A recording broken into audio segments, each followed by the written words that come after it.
నేను గత 5 సంవత్సరాలు నేను ఒక వ్యాఖ్యాతగా వ్యవహరించాను. నేను చాలా సినిమా ఫంక్షన్లు నేను హోస్ట్ చేశాను. కానీ ఏ సినిమా ఫంక్షన్ లోనూ కూడా 23 అనే నెంబర్ నేను ఎక్కడ వాడలా. నాకు తెలిసి ఎవరు వాడలా.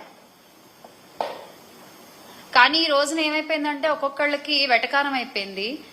ఏమవుతుందిలే, ఏం చేస్తారులే అని చూసుకుంటున్నారు. కానీ ఈ రోజున కాకపోతే ఇక్కడ ఒక విషయం చెప్పాలనుకుంటున్నా. నేను వీళ్ళు చేసేటువంటి వెటకారపు మాటలకి, వీళ్ళు మాట్లాడేటువంటి ఆ వాగుడికి పాపం 100 మంది పనిచేసినటువంటి ఆ సినిమా చచ్చిపోతుంది. అది తప్పు కదా. వీళ్ళేదో వీళ్ళ పర్సనల్ ఈగోస్ కి వీళ్ళు మాట్లాడేస్తే స్టేజ్ లెక్కేసి ఎంత మంది ప్రొడక్షన్ బాయ్ దగ్గర నుంచి ప్రొడ్యూసర్ వరకు కొన్ని 100 కుటుంబాలు ఒక సినిమా మీద ఆధారపడి ఉంటాయి. ఒక సినిమా నుంచి వచ్చే డబ్బు మీద ఆధారపడి ఉంటాయి. వాళ్ళందరూ ఎంత ఇబ్బంది కూడా అవుతున్నారు. ఒక సినిమా చచ్చిపోతోంది వీళ్ళు మాట్లాడే ఒక 2 లైన్ల మాటల వల్ల. అది ఖచ్చితంగా తప్పే. ఒక యాడ్ చూసే ఒక మనిషి మనం ఒక టికెట్ తీసుకొని వెళ్లి కొనే వాళ్ళు ఎలా ఉంటారండి? ఒక కామెడీ ఉందా, లేకపోతే మూవీలో ఒక ఇదే చూస్తాము. ఎక్కువ కామెడీ చాలా ఇష్టపడతాం. చాలా మంది పైన కామెడీ ఇష్టపడతాం. ఈ ఫైట్లని అవ్వని ఇవన్నీ చాలా మంది లేడీస్ కు భయమే ఉంటుంది. కాబట్టి ఆయన కామెడీ ఆర్టిస్ట్ కాబట్టి కామెడీగా మాట్లాడాడు. అంతే, కామెడీగానే మాట్లాడాడు. అది కామెడీ వాళ్ళు వేరేలాగా ట్రోల్ చేస్తున్నారు. అది మాత్రం కరెక్ట్ కాదు. నైట్ 12 గంటల వరకే 11 గంటల వరకు ఫోన్ వస్తూనే ఉంది. ఒకరు ఫోన్ చేసేమంటారు, పృథ్వీరాజు ఉన్నాడా, ఆయనతో ఒక ఆట ఆడుకోవాలి.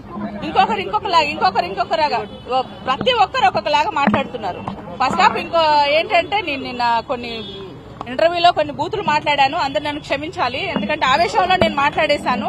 కోపం, ఆవేశం. ఎందుకంటే ఈయనకేం పృథ్వీరాజ్కి ఏమన్నా అయిపోతుందో ఏమో అన్న ఒక టెన్షన్ లో నేను కొన్ని బూతులు కూడా మాట్లాడాను. అందరు నన్ను క్షమించాలి. మెయిన్ ఏంటంటే నాకు కామెంట్స్ పెడుతున్నారు, వాళ్ళందరికీ థ్యాంక్స్ చెప్తున్నా. ఎందుకంటే నువ్వు ఇలాగా అని చెప్తున్నారు. మీ అక్కలు, మీ చెల్లెళ్ళు, మీ అమ్మలు అలాగే ఉండుండొచ్చు కాబట్టి నన్ను అలా ట్రోల్ చేస్తున్నారు. అదంతా నేనేం పట్టించుకోను. ఎందుకంటే భగవంతుడు ఉన్నాడు, కంపల్సరీ భగవంతుడు చూస్తాడు. ఇక మూవీ గురించి వస్తానా, ఆయన కామెడీ ఆర్టిస్ట్ కామెడీగా చేశారు. అది వాళ్ళ సినిమా ప్రమోషన్ కోసం వాళ్ళు అలాగా క్రియేట్ చేశారు అంతే. ఇప్పుడు ఏంటంటే ఒక సినిమా తీసామనుకో, ప్రమోషన్ చేయాలంటే డబ్బులు కావాలి బాగా. ఓకేనా, ఒక మూవీ చేశారు. ఇప్పుడు చిరంజీవి గారు, పవన్ కళ్యాణ్ గారు వాళ్ళ మూవీ అంటే అది రిలీజ్ అవ్వక ముందే వాళ్ళకి తెలుస్తుంది ఎప్పుడు వస్తుంది మనం ఆవేశంగా చూస్తాము. కానీ ఒక చిన్న హీరో మూవీ చేశారనుకోండి, ఆ మూవీ అందరు చూడాలి అంటే పెద్ద ప్రమోషన్ కావాలి. ఆ ప్రమోషన్ చేసుకోనికి ఎవరున్నారు అని వాళ్ళు టార్గెట్ చేశారు. ఆ టార్గెట్ లో ఎవరు దొరికారు? పృథ్వీరాజ్ దొరికాడు. అది ఒకటి వాళ్ళు చాలా పబ్లిసిటీ చేశారు అంతే. అంతకు మించి ఏం లేదు ఇక్కడ. కావాలని రాజకీయ నాయకుల్ని మాత్రం మేము ఎప్పుడూ మాట్లాడాం. మేము సినిమాలాగే చేస్తాము. రాజకీయానికి సినిమాకి సంబంధం లేదు. దయచేసి ఈ మన వయసు వాళ్ళందరూ గమనించాలి. సినిమాలాగా చూడండి. రాజకీయం గురించి అస్సలు కాదు ఇది.